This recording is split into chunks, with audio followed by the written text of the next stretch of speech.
ఈ రోజే డౌన్లోడ్ చేయండి. మీ ఫేవరెట్ షోస్ చూడండి. మీరు నాకు చేసిన సాయానికి, నన్ను కాపాడినందుకు నేను చెప్పకుండా ఉండలేను. చాలా చాలా పెద్ద థ్యాంక్స్లు సార్. ఇది చాలా చిన్న మాట.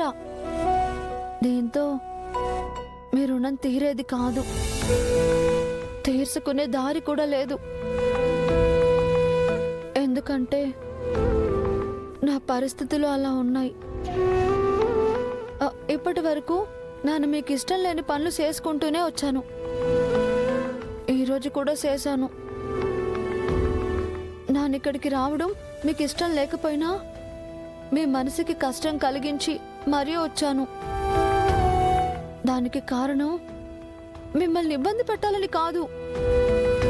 పైగా అమ్మ వెళ్ళిపోయిన మాట విన్న తర్వాత నా బుర్రకి ఏ ఆలోచన రాలేదు.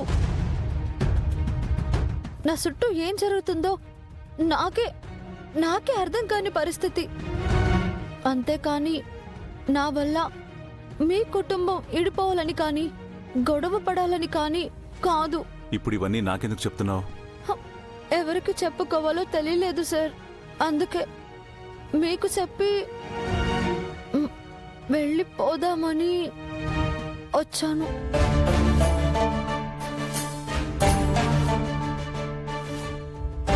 ఇంట్లో ఎవరికి చెప్పినా అర్థం చేసుకోరు. అందుకే మీరైతే వాళ్ళకి అర్థమయ్యేలా చెప్తారని నాకు అనిపించింది. అందుకే మీకు చెప్పి వెళ్ళిపోదామని. నువ్వు నా పర్మిషన్ తీసుకుని రాలేదు నాకు చెప్పి వెళ్ళిపోవడానికి. పైగా నువ్వు అనుకున్నట్టు నీకు సపోర్ట్ చేసే వాళ్ళెవరు కూడా నా మాట వింటారని నాకు నమ్మకం లేదు. అలా అనకండి సార్. మా అమ్మని వెతకాలి. ఎక్కడికి వెళ్ళిపోయిందో, ఏం ఇబ్బంది పడుతుందో. పైగా ఆరోగ్యం సరిగ్గా లేదు. మందులు వాడకపోతే కళ్ళు తిరిగి పడిపోతుంది.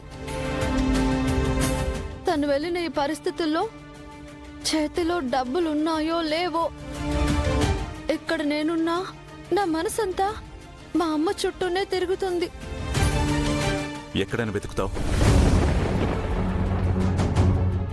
నువ్వు వెతికితే దొరుకుతానన్న ఆలోచన మీ అమ్మకు గనుకుంటే అసలు నిన్నెందుకు వదిలి వెళ్ళిపోతుంది? పిచ్చిది సార్. నా జీవితం బాగుండాలని వెళ్ళిపోయింది. కానీ తనేమైపోతుందోననే ఆలోచన లేదు. తన ఆరోగ్యం కోసమే నేను మీకు చెప్పకుండా మీ ఇంట్లోనే ఉండి మా నాన్న వల్ల మీరు మాట పడే పరిస్థితి తీసుకొచ్చాను. ఇప్పుడు ఇక్కడే ఉంటే మళ్ళీ మీకు ఎలాంటి మాట వస్తుందోననే భయం. జరిగిపోయిన దాన్ని ఎప్పుడు ఎవరు వెనక్కి తిరిగి తీసుకునే అవకాశం ఉండదు. అలా వస్తే ఎవ్వరికి ఏ ప్రాబ్లం ఉండదు. కాబట్టి జరిగిన దాని గురించి ఆలోచించడం మానేసి ప్రాబ్లంని ఎలా ఓవర్కమ్ చేయాలో ఆలోచించాలి. మీ అమ్మని వెతకమని పెదనాన్న ఆల్రెడీ స్టాఫ్కి చెప్పారు. అప్పటి వరకు నువ్వు వెయిట్ చేస్తే బెటర్.